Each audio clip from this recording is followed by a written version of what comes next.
selamat datang di program kita, Nourishment Podcast, Empowering Youth Through Nutrition.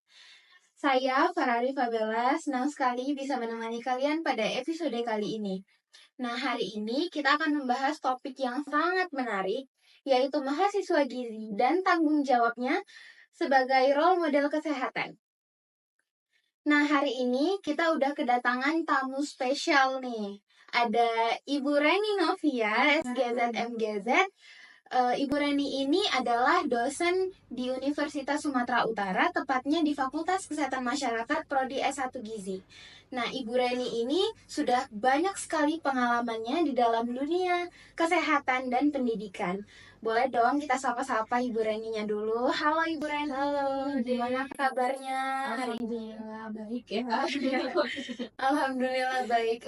Kita boleh tahu dong Bu, kesibukan Ibu akhir-akhir ini tuh apa sih? Oke, ya jadi kalau untuk saya sendiri ya kesibukannya ya salah satunya jadi dosen ya untuk mengajar mahasiswa gizi di program studi S1 Gizi Kesehatan Masyarakat Universitas Sumatera Utara gitu ya. Jadi selain itu juga saat ini memang lagi sibuk-sibuknya penelitian gitu. Wah, luar biasa sekali ya, Bu.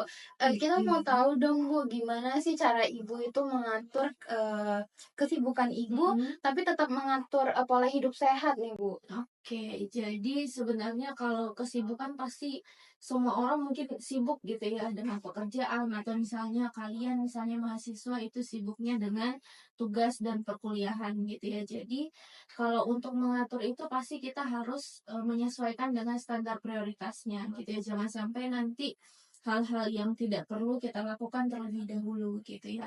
Terkait dengan untuk apa tadi dia pola makan ya, mengatur pola makannya kita sebagai ahli gizi harus sadar. Ya harus sadar bahwasanya memang ya kita sibuk tapi kita harus memperhatikan juga pola makannya gitu. Wah, luar biasa sekali ya teman-teman. Ini bisa jadi motivasi nih buat mahasiswa-mahasiswa gizi di luar sana. Nah, berbicara tentang mahasiswa gizi nih, Bu. Kita tahu nih, mahasiswa gizi itu kedepannya akan diminta menjadi role model kesehatan. Iya. Nah, menurut Ibu nih, apa sih yang harus diketahui dan dilakukan sama mahasiswa gizi untuk menjadi role model kesehatan? Oke, jadi sebenarnya kalau role model itu kan berkaitan dengan kayak apa ya, eh, contoh gitu ya, atau teladan, gimana cara kita menjadi teladan nantinya gitu ya. Sebenarnya tidak harus menunggu kalian lulus dulu gitu ya menjadi S1 baru kalian bisa jadi role model gitu, nggak harus juga jadi pakarnya gitu ya, tapi dalam skopnya itu tidak dalam skop yang besar ya, bisa jadi dengan skop yang kecil, misalnya kita jadi role model di lingkungan kita yang skala kecil, misalnya sesama teman gitu ya, atau misalnya di komunitas atau di keluarga kita sendiri. Nah, itu sebenarnya kita bisa jadi role modelnya gitu ya. Nah, apa yang harus diketahui dan dilakukan sudah pasti kalau kita role modelnya kesehatan apalagi gizi, ya berarti kita harus memperhatikan atau kita harus menguasai tentang gizi itu sendiri gitu ya. Jadi kita harus paham gizi itu apa, konsepnya bagaimana gitu ya. Apalagi kita mahasiswa gizi harus paham diet-diet ya, konsep gizi seimbang itu seperti apa gitu ya. Itu yang pertama, harus paham dengan kompetensi gizi itu sendiri. Lalu yang kedua, kita harus memperhatikan etika. Ya, karena ketika kita punya kompetensi tapi etika kita minus, itu juga akan kurang kan. Berarti kan role modelnya ke arah negatif nanti, bukan role model yang ke arah positif gitu. Terus yang ketiga, ya kita harus bisa untuk memberikan contoh yang baik gitu ya. Jangan sampai nanti kita role modelnya hanya sebatas teori aja gitu ya, tapi kita sendiri aja tidak menerapkan. Gitu. Jadi yang pertama tadi kita harus memperhatikan kompetensi kita ya, ilmu pengetahuannya. Lalu yang kedua itu berkaitan dengan etika kita, sikap kita. Lalu yang ketiganya adalah berkaitan dengan bagaimana cara kita menerapkan secara kita pribadinya itu seperti apa. Wah, baik, Bu.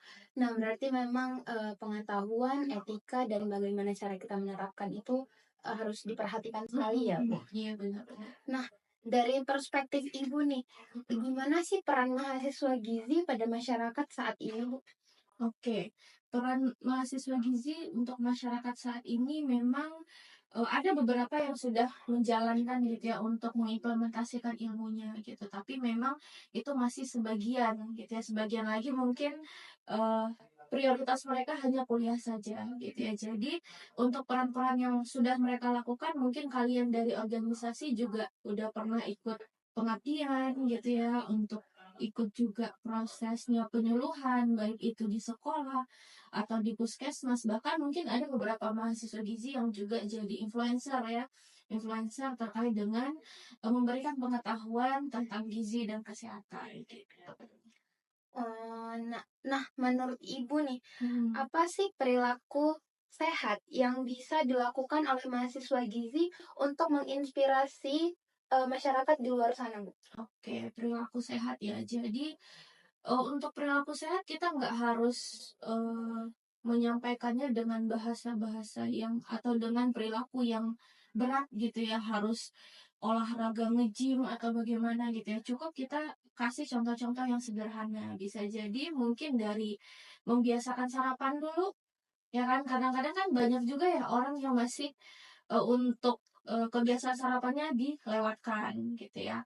Terus juga melakukan olahraga, ya olahraga, aktivitas fisik. Tidak harus olahraga yang seperti saya bilang tadi, nggak harus olahraganya di gym gitu ya, tapi aktivitas fisik jalan di lapangan aja gitu ya.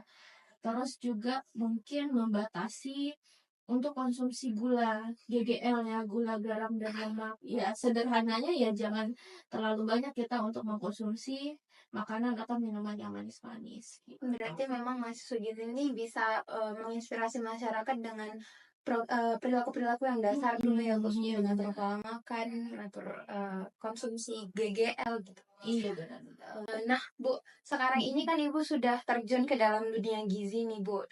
Jadi bidang kesehatan kan, artinya Ibu juga sudah mengemban tanggung jawab sebagai role model kesehatan. Nah, tanggung jawab apa sih yang Ibu rasakan setelah Ibu menjadi role model kesehatan ini? Oke. Jadi kalau dibilang tanggung jawab itu kalau sebagai role model cukup berat ya, Dek ya. Apalagi misalnya sebagai dosen gitu ya. Nah, tanggung jawab yang paling utama itu yang saya rasakan adalah gimana saya bisa menerapkan ilmu gizi itu untuk diri saya sendiri gitu ya. Karena nanti kan otomatis misalnya saya sebagai dosen, otomatis nanti mahasiswa ngeliat nih, oh dosennya menerapkan nggak sih atau hanya sekedar teori saja gitu. Nah itu yang memang harus dipertanggungjawabkan, itu yang utama gitu ya. Terus tanggung jawab yang kedua sudah pasti kalau sebagai dosen itu kita harus melakukan penelitian ya. Kalau pendidikan itu memberikan informasi lah ke mahasiswa gizi gitu ya. Terus ada penelitian gimana caranya untuk menggali lagi gitu ya, kira-kira ada nggak ilmu-ilmu baru yang bisa disampaikan gitu. Lalu terkait dengan pengabdian ya kita harus memberikan informasi juga kepada masyarakat gitu ya.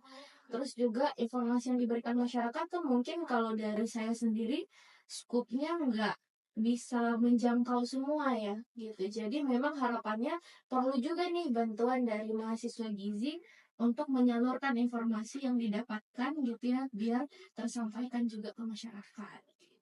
Nah, teman-teman bisa tuh didengar seorang Ibu Reni yang sudah dosen aja masih merasa tanggung jawab sebagai role model kesehatan itu berat, apalagi kita nih. Jadi kita memang harus semangat banget buat jadi role model kesehatan di kedepannya. Nah, Ibu, sekarang ini kan mahasiswa-mahasiswa gizi dan tenaga-tenaga kesehatan sudah banyak nih turun langsung ke dalam masyarakat untuk mengedukasi masyarakat secara langsung, Bu. Iya. Nah, menurut Ibu, apa sih cara yang efektif buat mengedukasi masyarakat tentang pentingnya gizi dan kesehatan? Oke, terkait dengan cara yang efektif itu memang eh harus atau perlu trial and error ya. Jadi memang tidak bisa kita, oh ini cara paling efektif gitu. Tidak bisa seperti itu. Jadi kita harus mengenali dulu siapa nih yang akan kita edukasi gitu. Audiensnya siapa? Pasti akan berbeda nanti yang mau kita edukasi itu. Misalnya anak-anak, nanti cara mengedukasinya pasti akan berbeda dengan ibu-ibu atau lansia gitu ya. Jadi kalau untuk anak-anak biasanya kita melakukannya yang lebih efektif itu memang dari pemberiannya melalui permainan atau misalnya games. Nah, itu memang untuk mengedukasinya lebih efektif di situ gitu ya. Tapi kalau misalnya untuk remaja itu bisa kita melakukan penyuluhan tapi harus diselingi dengan kebiasaan-kebiasaan atau apa ya, hal-hal yang tren pada saat itu gitu biar mereka bisa nyambung, oh ini loh maksudnya gitu. Terus kalau misalnya untuk kelompok ibu-ibu misalnya, kalau kita mau ngasih edukasi terkait MPASI atau terkait dengan kesehatan bayi dan balita, ya lebih baik kita melakukannya tidak apa-apa dengan penyuluhan, tapi metodenya nanti kita tambahkan gitu dengan misalnya demo masak gitu, biar lebih optimal lagi penyampaiannya gitu. Nah, jadi kita mau tanya-tanya dong Bu sama Ibu. Mm-mm. Ibu kan dulu pernah nih juga jadi mahasiswa kayak kita. Mm-mm. Nah, kita mau tahu dong Bu, tantangan terbesar apa sih yang pernah Ibu rasakan saat Ibu menjadi mahasiswa dan sekarang menjadi dosen dalam mempromosikan gaya hidup sehat, Bu? Oke, tantangannya. Jadi sebenarnya kalau tantangannya itu cukup banyak ya, tapi yang paling susah itu adalah kita apa ya namanya? Kita memberikan informasi mungkin ketika kita turun gitu ya. Jadi informasi yang dimiliki oleh masyarakat itu udah ada, tapi dengan perspektif yang salah. Misal mereka lebih percaya dengan mitos atau mereka lebih percaya dengan mungkin tokoh atau influencer yang berkata misalnya A, padahal sebenarnya konsepnya itu bukan seperti itu gitu. Jadi tantangannya di situ kita harus mencoba untuk merubah perspektif mereka gitu.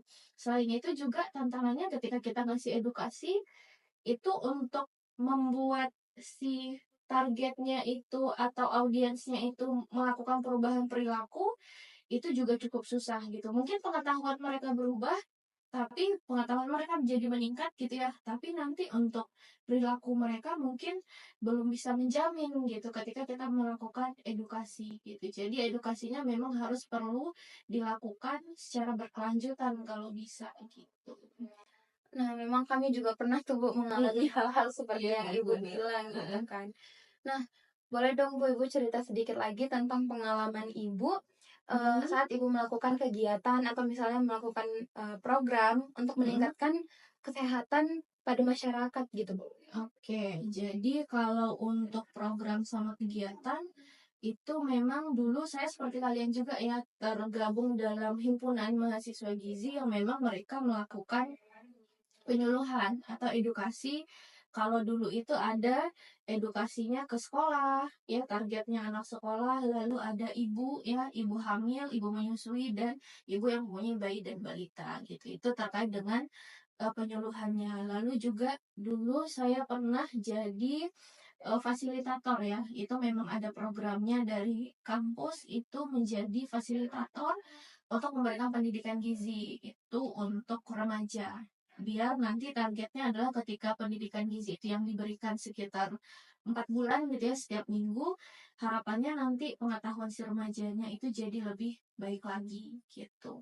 Terus juga dulu tuh pernah tergabung juga ya dalam satu komunitas yang memang komunitasnya itu komunitas untuk yang memberikan edukasi kepada anak-anak yang berkebutuhan khusus gitu. Jadi edukasinya tidak hanya gizi, tapi kita juga ada melakukan pendekatan secara personal untuk memberikan edukasi gizi gitu.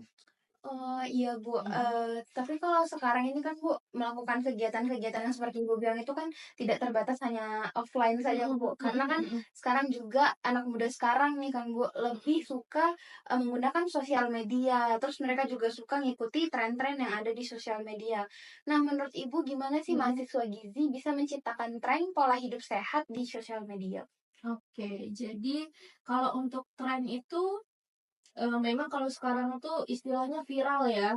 Harus viral dulu baru bisa banyak yang mengikuti gitu ya. Jadi memang kalau untuk segi kesehatan viralnya itu agak susah ya. Ya, yang lebih banyak viral itu mungkin skandal dan lain sebagainya itu memang cukup cepat viralnya gitu ya. Untuk yang kesehatan memang agak cukup susah, tapi pasti bisa gitu ya.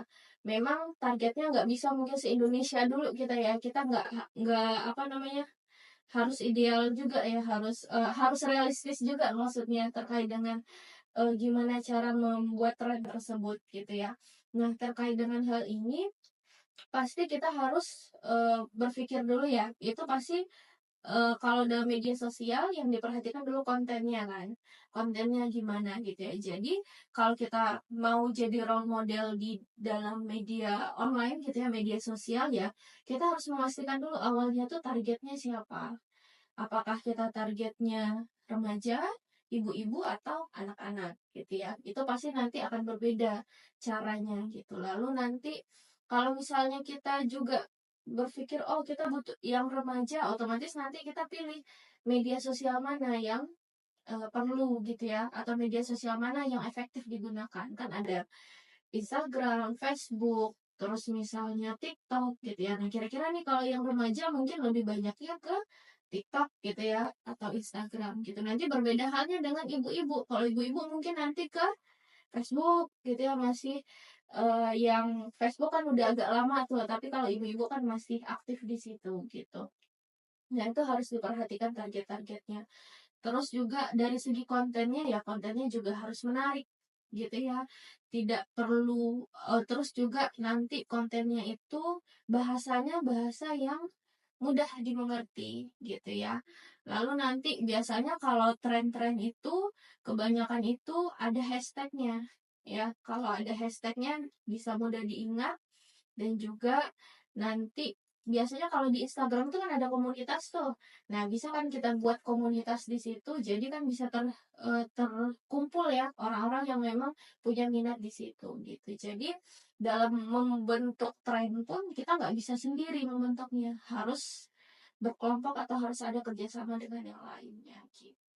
Berarti memang sebenarnya dari tren sosial media itu bisa kita untuk menjadikan jalan lain dalam mengedukasi masyarakat gitu ya. Iya, benar. Nah, gitu tuh mahasiswa gizi di luar sana. Bisa tuh kita dengar yang sudah disampaikan oleh Ibu Reni tadi.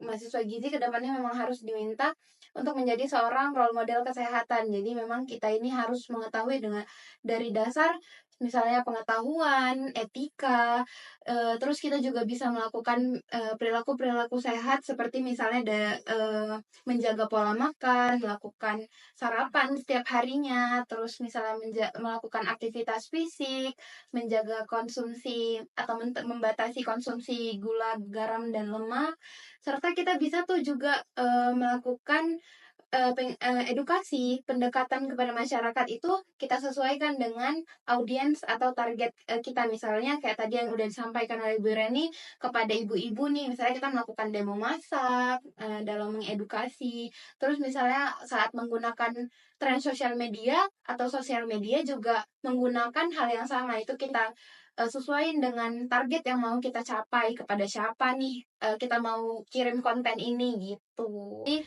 Bu, kita udah masuk ke pertanyaan terakhir nih Bu. Terakhir itu apa sih harapan Ibu untuk profesi gizi dan peran mahasiswa gizi ke depannya Bu? Oke, peran profesi gizi dan peran mahasiswa gizi ya. Iya.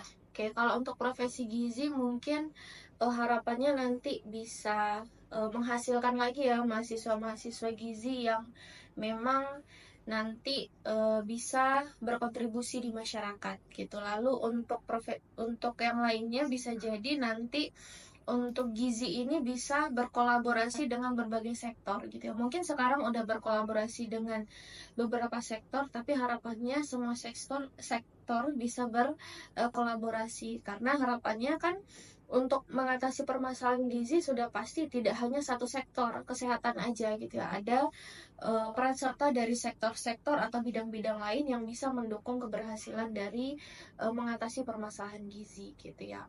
Nah, untuk mahasiswa gizi ini sendiri harapan saya ya yang pertama sudah pasti memahami gitu ya kompetensi dia ya, ilmu-ilmu yang didapatkan itu harus dipahami. Terus juga jangan mengandalkan ilmu yang hanya diberikan oleh dosen, ya karena mungkin itu hanya sebagian kecil aja gitu ya. Jadi kita harus menggali lagi informasi-informasi yang ada di luar sana, tapi dengan informasi yang akurat dan terbukti gitu. Nah, selain itu juga harapan saya untuk mahasiswa gizi ini jadi agen perubahan ya, agen perubahan, terus juga jadi role model untuk bisa menjalankan pola hidup sehat untuk diri dia sendiri, dan juga bisa menginfluence ya, mempengaruhi untuk lingkungan dia di sekitarnya. Wah, luar biasa sekali. Banyak sekali ilmu yang bisa kita dapatkan hari ini. Terima kasih banyak kepada Ibu Reni atas sharingnya hari ini. Saya yakin Sobat Nourish Gen luar sana juga bisa mendapatkan banyak ilmu dan merasa sangat diuntungkan ya untuk podcast kali ini. Pesan saya untuk mahasiswa-mahasiswa gizi di luar sana, kita ini bakal jadi role model kesehatan nih ke depannya. Jadi memang kita harus mengatur pola hidup sehat mulai dari sekarang. Mulai dari dasar, contohnya kayak pola makan dan pola hidup yang sehat. Itu bisa kita mulai dari diri kita sendiri, baru kita inspirasi orang lain. Nah, kita mau ke penutup nih Bu. Jadi di penutup saya harap kita bisa melakukan ini bareng-bareng gitu. Jadi nanti pada saat saya bilang Nourish Gen Podcast, kita bisa bilang sama-sama empowering youth through nutrition. Nourish Gen Podcast, empowering youth through nutrition. Sampai jumpa di episode berikutnya. Tetap pastikan nonton Nourish Gen Podcast ya. Bye. Dadah.